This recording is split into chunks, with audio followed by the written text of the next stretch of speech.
Hi guys, and welcome to a new lesson together. In this lesson we'll create a new project for fufu weddings, a carriage. The drawing is pretty big, so I'm using the Azul model as it offers a larger working area than the orangey. Also, I'm introducing you to the shape library that you can find on our website, where you can download files other users uploaded. The goal of this lesson is to teach you how to break down large silhouettes. In this way, you can easily play with big-sized projects no matter the model of machine you use.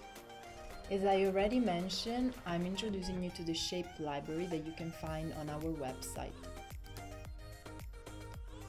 Here I can search the name of the project that I'm looking for. So as I told you, we're gonna make a carriage, so I'm gonna say carriage in Italian.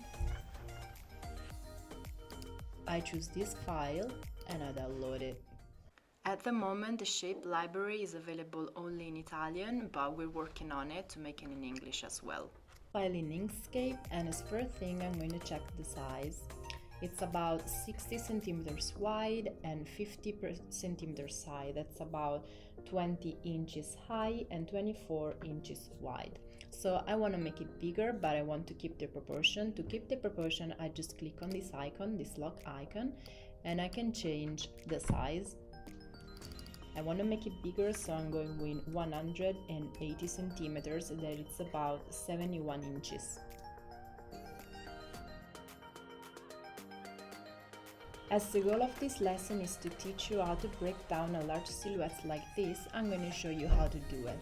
The first thing that I do is to create a rectangle of the size of the working area of the Azul, that it's about 100 by 50 centimeters, that's about 40 by 20 inches. So I'm going with 100 and 50, but here I need to change it in centimeters, so it's 100.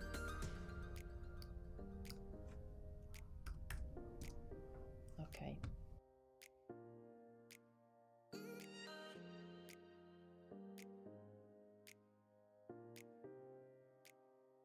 I'm going to duplicate the rectangle in order to cover the whole project.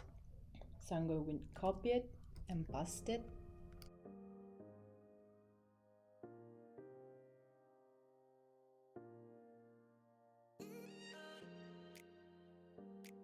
After we've done this, we select the whole thing and we're going to make as many copies as the number of rectangles that we used, so 6 copies.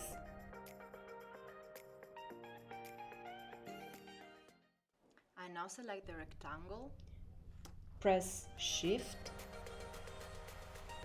and select the project, and then going on Path and Intersection. Okay, and I'm going to do the same for every copy. So in the second one I click on the second rectangle first and then click on the project, go on Path and Intersection, and so on for the all copies.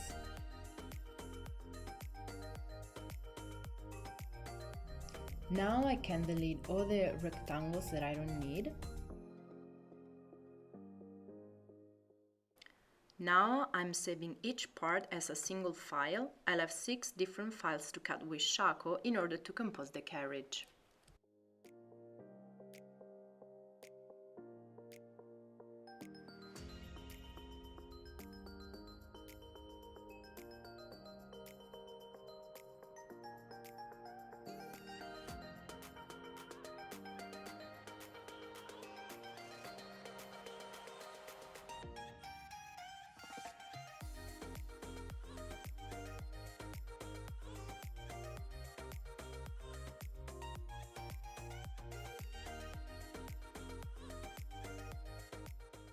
And this is the final result that you can customize as you want. I really hope you liked this video, and please, if you have any questions, just write something in the comment section. And thank you for watching!